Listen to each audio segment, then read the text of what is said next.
El video que vamos a dar a conocer acerca del conflicto emblemático en Colombia es la masacre de la Ciénaga Grande de Santa Marta. Este acontecimiento fue declarado por la Organización Internacional de Derechos Humanos como una prueba clara de la degradación del conflicto armado en Colombia. Esta cruel masacre se llevó a cabo el 22 de noviembre del 2000, marcando la historia de Colombia, en la cual pierden la vida 60 pescadores inocentes, atacados por grupos de paramilitares al margen de la ley, que en su momento pertenecen a la compañía Walter Usuga. Atacan el corregimiento de Nueva Venecia, una población aislada de la Ciénaga Grande de Santa Marta.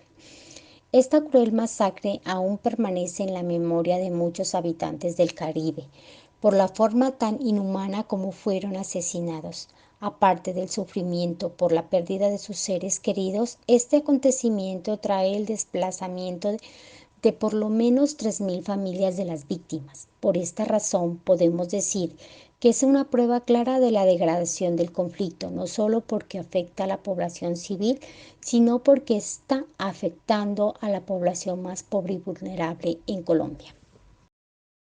Hasta el día de la masacre, el corregimiento de Nueva Venecia era considerado por algunos de sus pobladores y algunos turistas como un lugar mágico. En realidad no se sabe con certeza quién fundó o cuándo surgió esta pequeña población que hoy tiene 450 casas de tabla que flotan sobre pilotes de madera en la mitad de la Ciénaga Grande. Uno de sus habitantes menciona que en el lugar siempre se vivía como si fuera un día de fiesta. En aquel pueblo no habían ladrones ni tampoco se necesitaba de la policía. La mayor parte de sus habitantes se dedicaban exclusivamente a la pesca. Sin embargo, el comando paramilitar que llegó al lugar en la madrugada del miércoles 22 de noviembre tan solo necesitó 8 horas para reducir este apacible poblado de tristeza y llanto. La masacre de la Ciénaga Grande de Santa Marta no fue más que un recorrido de muerte de las autodefensas que en el año 2000 operaban en esos territorios tan alejados de nuestra amada Colombia. Según narran las personas que vivieron en carne propia esta masacre, ese recorrido comenzó a las 10 de la noche por el caño El Clarín, en 5 lanchas que transportaban, cada una a 12 personas armadas. Alias Andrés, el comandante de esa época de la compañía Walter Usuga, llevaba una lista con 6 nombres de habitantes de la vereda Nueva Venecia, a quienes acusaban de formar parte de una banda llamada Los Patos, dedicada al abigeato y de ser colaboradores del ELN. A las 11:30 de la noche, las lanchas de los paramilitares arribaron al sitio conocido como el Kilómetro 13, uno de los lugares a donde llegaban los pescadores en la madrugada para vender su producto. Allí retuvieron a 16 de ellos y les preguntaron por el paradero de 6 de la lista. Los campesinos no sabían nada, no conocían a las personas que buscaban. Entonces, al no obtener respuesta de ellos, los hombres la emprendieron contra 11 de ellos a puñal y a machete. Los tasajearon con saña.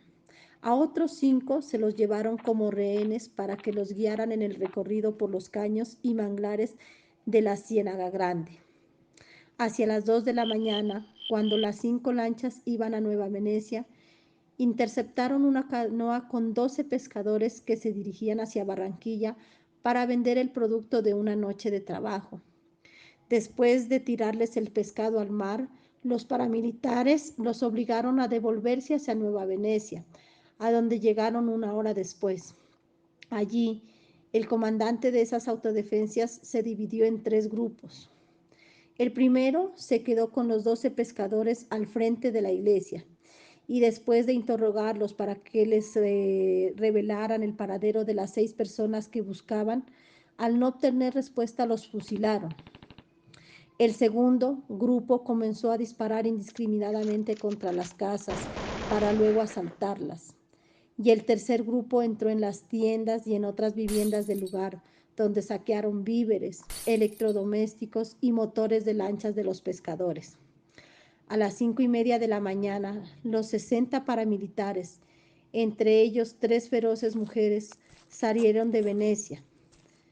Pero la masacre de sangre no terminó allí.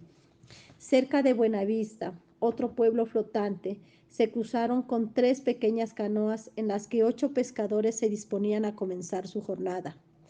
Estaban como a 60 metros, según lo relatan varios testigos, y sin detener las lanchas, los paramilitares comenzaron a dispararles ráfagas de metralleta. Los mataron como si estuvieran jugando tiro al blanco, afirma uno de los familiares de las víctimas. Es que después de esta masacre, el caserío flotante quedó reducido a 300 temerosos habitantes de 4.000 que había el día anterior. Los hechos. Según los paramilitares, la masacre de Nueva Venecia fue una retaliación contra sus pobladores, a quienes acusaron de guardar silencio cuando el ELN trasladó a los secuestrados de la Ciénaga del Torno por la región a la Sierra Nevada.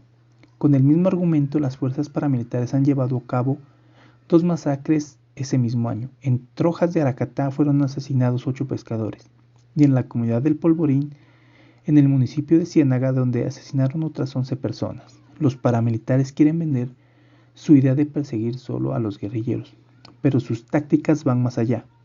La mayoría de las masacres, como el de la Ciénaga, fueron parte de una estrategia de guerra inusual diseñada para sembrar el terror, decapitando en plazas públicas, ejecutando y torturando a líderes o personas respetadas, incluso de cualquiera que sea conocido en el pueblo. Esto silencia a la gente humilde, que termina apoyándolos a la fuerza o huye despavorida dejando sus pertenencias, su tierra, sus animales y sus casas a la merced de estas personas. Ahora, en este caso, el papel del desplazamiento forzado en esta región es una violación de derechos humanos que se da porque las personas se ven obligadas a huir de su hogar para evitar los efectos de un conflicto armado. Esto genera que se pierda el derecho a circular libremente. El desplazamiento forzado implica la vulneración de múltiples derechos civiles, políticos, económicos, sociales y culturales. Lo general se trata de individuos, familias y, como en este caso, de la comunidad entera que se vieron obligadas a abandonar sus hogares para proteger su vida e integridad. Como siempre en Colombia, la guerra por el territorio nada tiene que ver con la gente en común. Se extiende como si no fuera a parar, llega a lugares que no conocían su crueldad, como en la Ciénaga Grande. Podemos decir que la memoria del conflicto es una apuesta por la paz. Tras 70 años de conflicto armado que han dejado huellas sobre una gran parte de nuestra sociedad colombiana, los campos y ciudades han vivido cambios sustanciales. Millones de personas han tenido que abandonar sus territorios por causa de la violencia y tuvieron que construir sus vidas en lugares desconocidos. Pero finalmente, esa guerra, esas memorias, nos dejan 3 dinámicas importantes: la soledad, la dignidad y la solidaridad. La primera, la soledad, se refiere a cómo las víctimas quedaron a merced de unos grupos armados ilegales y además también están sometidas al olvido y al abandono del Estado. Por otro lado, se habla de una dignidad para hacerle un reconocimiento a esas luchas y a la resistencia de sus víctimas y para reiterar en el protagonismo humano que se debe hacer en los procesos de memoria. Y finalmente la solidaridad. Es solidaridad que se despierta las víctimas cuando no permanecen indiferentes ante sus hermanos, porque esa solidaridad se ha despertado en todos, de toda la sociedad para todas las víctimas. Muchas veces tuvieron que salir de sus tierras, pero encontraron refugio en gente desconocida, que compartieron una mesa, un techo, mientras esas familias víctimas de la violencia lograron rehacer sus vidas. Por tanto, la memoria es una gran apuesta y una ayuda para construir y tener la esperanza de la paz, para convertir esa venganza en esa gran esperanza de encontrar nuestra anhelada paz para nuestra hermosa Colombia.